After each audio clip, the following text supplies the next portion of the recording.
Capítulo 4.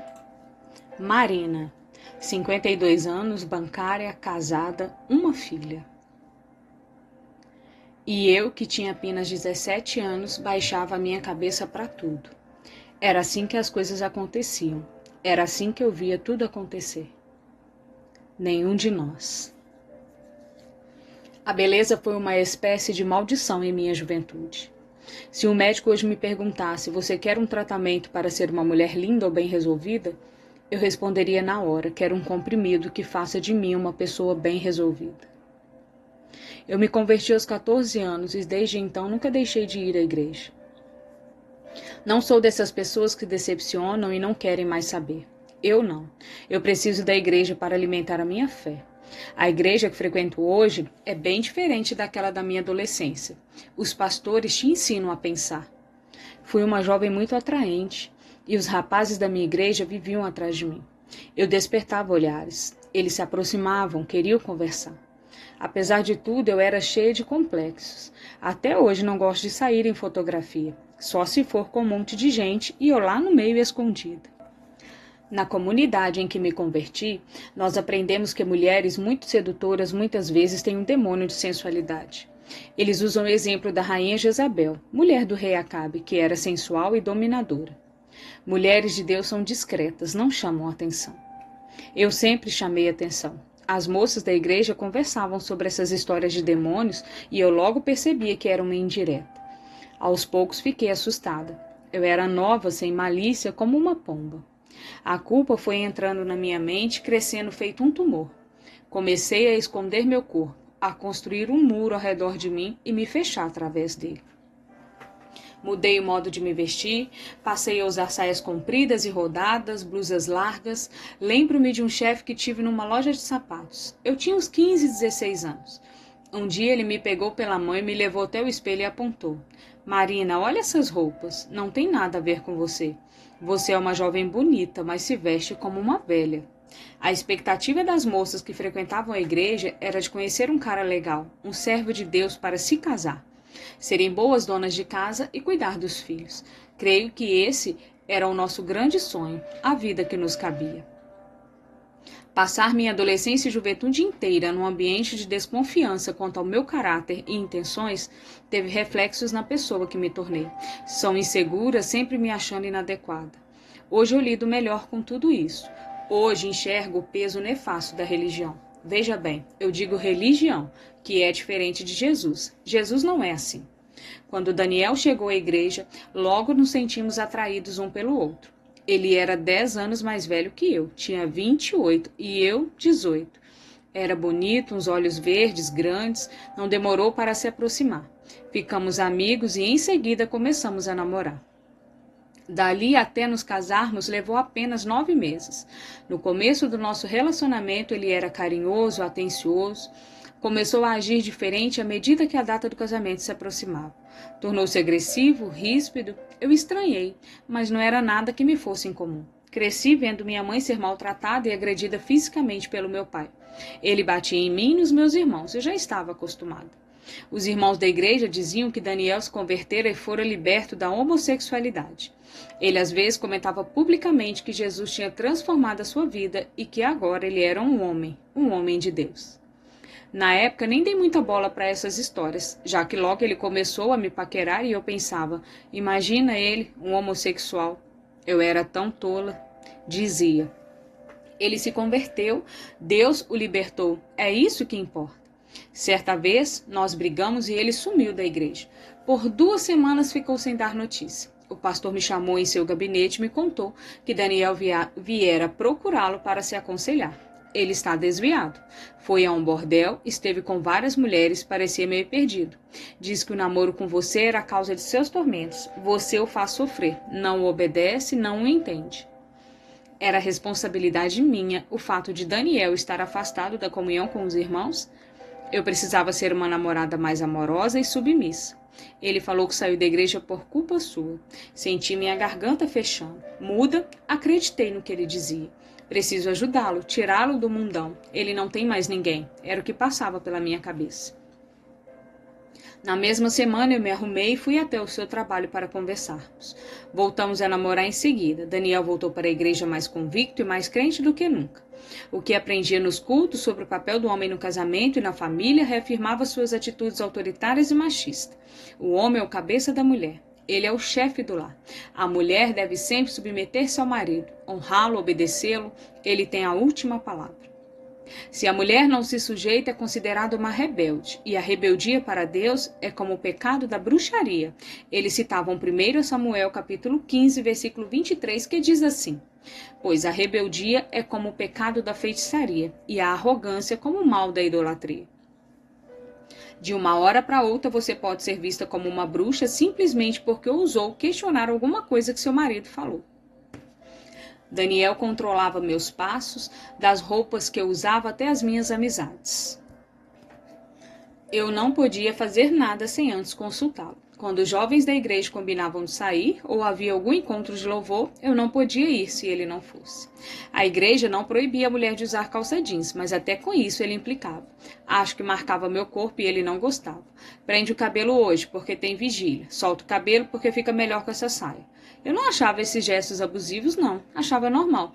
Para mim, era uma demonstração de ciúme. Quem tem ciúme é porque ama demais. Na verdade, eu nem sabia na época o que significava relacionamento abusivo. Nós nos casamos e fomos morar numa casinha bem perto da minha sogra. Foi quando percebi como eles eram grudados um no outro. Ele não saía da casa dela.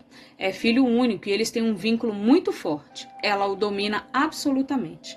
Quando nossa filhinha nasceu, a tia dele veio nos visitar e me falou num canto da casa para ninguém ouvir. Não permita que sua sogra faça com sua filha o que fez com Daniel. Desde criança ela o controla. Não deixava brincar na rua, sair com os amigos. Ela vai querer controlar a neta também. Era uma vida vigiada. Se precisasse ir ao mercado, tinha que telefonar para ele antes. Faltou alho. Vou na vendinha comprar. Não estou brincando. Ele não gostava que eu visitasse parentes, nem que convidasse as irmãs da igreja para ir lá em casa. Lembro-me de um vizinho que um dia me viu na janela e perguntou para outro vizinho: o que acontece com aquela moça que nunca sai de casa? Ela vive presa? O que será que estão fazendo com ela? Todas aquelas meninas da igreja viveram esse tipo de repressão. Os rapazes iam à frente, eles davam as cartas. Não me lembro de nenhuma que se rebelasse. Eu não tinha noção de que a vida poderia ser de outro jeito. Essa mesma pergunta que você me faz hoje, por que ficar nesse relacionamento, eu mesma me fiz muitas vezes e ainda me faço. Na minha cabeça era tudo normal. Hoje, mais madura, entendo que Daniel já tinha uma predisposição a ser uma pessoa má e foi cair num ambiente que reafirmava o que ele tinha de pior: a ira, a brutalidade, que o ensinava a ser durão com as mulheres, senão elas sobem em cima. O resultado foi esse desastre. Às vezes, ao me recordar do seu jeito de me olhar, quando me agredia ou me torturava psicologicamente, me vem a letra daquela música Camila, Camila. Havia algo de insano naqueles olhos. Olhos insanos. Um dos piores momentos foi logo que nossa filhinha Alice nasceu. Após o parto, era como se toda a energia do meu corpo tivesse sido sugada. Eu não parava em pé. No hospital, em vez de contar para médico o que se passava, fiquei quieta. Só queria voltar para casa. Mal tinha força para amamentar a bebê. Não tomava banho, fiquei jogada na cama vários dias. Minha vizinha me ajudava, dava banho na neném, trocava. Quando Daniel estava em casa, ele cuidava dela ou a levava para a casa da minha sogra e lá ficava. E eu ali, jogada na cama. Qualquer ser humano enxergaria que havia alguma coisa errada, que eu precisava de ajuda, de médico, mas ele me via naquele estado e dizia: por que você não sai dessa cama? Minhas primas, depois de terem neném, a essa altura já estavam arrumando a casa, cozinhando, lavando louça, e você aí, preguiçosa. Sinto uma fraqueza, uma vontade de chorar, eu respondi. É preguiça, sai dessa cama, você está enorme, já viu o tamanho dos seus peitos? Você parece uma vaca. Durante 10 dias ouvi esses desaforos. Eu devia ter gritado, pedido socorro aos vizinhos, mas me sentia muito mal. No sábado, comecei a suar frio, sentia calor e tinha arrepios. Ele viu e foi chamar a mãe. Voltaram com um termômetro. Quando olhou para a temperatura, a expressão do rosto dela mudou. Melhor levar na farmácia. O farmacêutico mandou-nos direto para o hospital. Eu estava com mais de 40 graus de febre. No hospital, logo me puseram numa maca. O médico me examinou, chamou outro médico e perguntou para Daniel se sofrera algum acidente em casa, uma queda. Ele examinava meu corpo, acho que procurava marcas de agressão. Desconfiou. Sabe o que acontece, seu Daniel? Quando a mulher está em resguardo, ela fica muito sensível. Está se recuperando do parto. Ela precisa de descanso e muitos cuidados. O diagnóstico foi uma mastite. Meu peito estava todo inflamado. Minha mãe morava longe, eu não tinha telefone em casa nem ela. Quando veio me visitar, ela se assustou com a minha aparência meio esverdeada. Tomei muito antibiótico até recobrar o ânimo e poder cuidar da casa e da minha filha. Ele era o provedor. Não deixava faltar nada. Mas eu queria ter autonomia financeira e decidi fazer um curso de corte e costura para trabalhar em casa. Comprei uma máquina e comecei a produzir e vender roupinhas de criança, moletons, lingeries.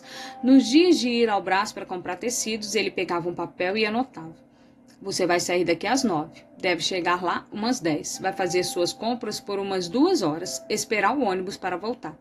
Acho que até 2 horas da tarde você deve estar de volta. Às 2 eu quero você em casa. Eu obedecia, cumpria a escala sem vacilar. Se o ônibus demorasse e eu percebesse que poderia me atrasar, começava a tremer. Na igreja, ninguém sabia de nada disso. Eu não me abria, tinha medo de ele descobrir e descontar em mim. Aprendi ali que o casamento é um voto que você faz, com Deus e com seu marido, e que ninguém pode desfazer. Quando me ocorria me separar dele, eu me lembrava deste princípio. Casamento é para sempre. Minha mãe me levou à igreja dela, para eu me aconselhar com seu pastor.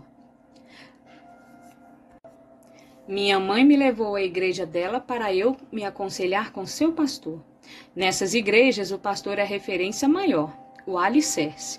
As pessoas têm uma dependência muito grande dele. Ele parecia compreensivo, me ouviu, se solidarizou.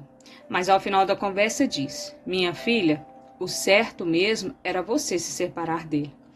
Mas eu não posso te recomendar isso, porque se o fizer, vou para o inferno. E você vai também. Sinceramente, eu não acreditava que iria para o inferno se me separasse. Mas de uma coisa eu tinha certeza: aquilo desagradaria a Deus. E isso eu não tinha coragem de fazer. Lembro-me de uma noite em que Daniel quis levar a neném à casa da mãe dele e eu lhe disse: a menina já mamou, está quietinha no berço, pronta para dormir. Não é hora de sair com ela. Para ele, essa resposta era uma insubmissão. Ele me olhava com aqueles olhos insanos. Veja como você fala comigo, entendeu? Foi do mesmo jeito. Quando voltou, parou na porta do banheiro e escovava os dentes. Ele me ameaçou. Presta atenção. Eu vou matar você. Mas não vai ser de uma vez. Eu vou te matar de pouquinho em pouquinho, bem devagar. De onde saía tanta raiva? Quanto mais eu chorava, mais ele parecia sentir prazer. Minha dor o fortalecia. Construí tudo o que tenho na minha oficina com meu trabalho. Sou criativa e gosto de inventar coisas. Pego tecidos e crio roupas, enfeites. Em casa comecei costurando roupinha para as crianças. Aos poucos as vendas foram aumentando. Meu trabalho me ajudou demais, por um tempo. Vendi muito para lojas de ruas, depois para shoppings. A máquina de costura me salvou em muitos aspectos, até que Daniel a vendeu. Acho que eu estava indo bem demais, e isso o incomodou. Uma amiga da igreja com quem eu finalmente tive coragem de me abrir me convenceu a ir me aconselhar com a esposa do pastor. Contei tudo para ela, que não suportava mais as agressões, que ele estava cada vez mais violento e não sabia como agir. Pedi ajuda. Ela me ouviu calada sem demonstrar nenhuma empatia, nem uma oração ela fez. Quando terminei de falar, ela apenas me disse: tá bem, minha filha, vamos ver como encaminhar isso. Alguns dias mais tarde, eu voltava da igreja à noite a pé, e uma irmã veio correndo atrás de mim. Ela parecia assustada e falou rapidamente: Marina, mulher do pastor, contou para o seu marido tudo o que você disse para ela, e eles estão pensando num jeito de tirar a menina de você. Seu marido disse para eles que você está louca, endemoniada, não tem condição de cuidar da neném porque tem ataques nervosos do nada. Ele envenenou os dois. Vá embora, Marina, você está num ninho de cobras. Nunca me esqueço do que senti naquela noite. Eu estava a meio caminho de casa, sozinha, no escuro. Olhava para trás e ali ficava a igreja. Olhava para frente a minha casa. E eu não pertencia a nenhum daqueles dois mundos. Não havia um porto seguro nem um esconderijo. Eu não tinha para onde correr. Respirei fundo e pedi ajuda para Deus. Orei intensamente. Espírito Santo, me ajude. Senhor, venha comigo. Senhor, me proteja. Começou então a pior fase da minha vida conjugal. Daniel estava enfurecido e contava com a retaguarda dos pastores. Todas as vezes em que busquei ajuda naquela igreja, fui tratada com menosprezo ou recebida com os preceitos de uma religião cruel, a letra morta. Ao perceber que minha situação se tornara insustentável, mudei de igreja. Pensei comigo, aqui será minha última tentativa. Marquei um horário com o novo pastor e despejei sobre ele toda a minha história. Lembro-me desse homem de Deus com muito carinho. Pela primeira vez, alguém me ouviu e fez a diferença. Ele foi uma bênção na minha vida. Quando terminei de falar, ele olhou bem dentro dos meus olhos e me falou palavras que eu nunca esquecerei. Marina, eu acredito no que você está me contando. Quero que você se levante e eu vou fazer uma oração por você. Vamos pedir a Deus e Ele lhe dará força para que você comece a reescrever sua história a partir de hoje. Senhor, ele orou colocando a mão sobre a minha cabeça. Eu sou falho. Não conheço bem esta jovem, mas o Senhor a conhece. O Senhor conhece o seu coração e todas as suas dificuldades. Senhor Deus, peço que quando ela sair daqui nesta noite, a vida dela comece a ser transformada. Ele fez essa oração numa quarta-feira. Na quarta-feira seguinte, eu assinei documento da separação de corpos. Creio que aconteceu um milagre. Meu relacionamento com meu marido já estava totalmente desgastado. Nós havíamos falado algumas vezes em nos separarmos, mas ele dava de ombros. Alguns dias depois daquela prece, entretanto, ele entrou em casa e disse que agendaram um horário para assinarmos o papel. Naquela mesma semana, outra novidade me deixou ainda mais animada. Uma empresa de segurança me chamou para uma entrevista e em seguida me contratou para uma posição na qual eu ganhava 3 vezes mais do que eu fazia com as roupas. Por algum tempo ainda morei próximo da casa dele porque dependia do apoio para minha filha enquanto eu trabalhava. Mas logo que tive condição financeira, eu me mudei para um bairro distante. Reconstruí minha vida aos poucos, voltei a estudar. Fiz supletivo, faculdade, MBA. Deus me deu o dom de negociar, de vender. Entrei no banco, ali cresci profissionalmente. Comprei minha casa onde moro hoje e tenho outras 3 casinhas que eu alugo. Meu segundo casamento tem altos e baixos, mas meu marido é carinhoso e me apoia sempre que preciso. Não tem mais essa coisa de quem manda, quem lidera, um cuida do outro. É assim que a gente vive, e isso é muito bom. A igreja que frequentamos hoje me livrou de várias cegueiras, me mostrou a diferença entre a religião morta e o caminho com Jesus, que é a vida. Durante toda a minha jornada, uma frase da Bíblia me acompanhou. Nos momentos mais duros, eu ouvia Jesus falar ao meu coração: Marina, no mundo você terá aflições, mas tenha bom ânimo. Eu venci o mundo, não a deixarei órfã. Eu ainda o ouço soprar isso no meu ouvido de vez em quando. Se eu tive que aconselhar, hoje uma moça com meu histórico de abuso, eu diria apenas: separe-se. Eles não mudam. Eu acredito muito no poder de Deus, mas esses caras não mudam nunca. Separe-se e trabalhe, acorde cedo, vá às agências, peça para amigos te ajudarem, nem que seja uma vaga que pague pouco. Não faz mal, o importante é trabalhar. Guarde um pouco todo mês. Com a ajuda de Deus e de amigos verdadeiros, erga a cabeça e siga adiante. Você consegue. Eu consegui. Veja como é linda a vista aqui da minha varanda.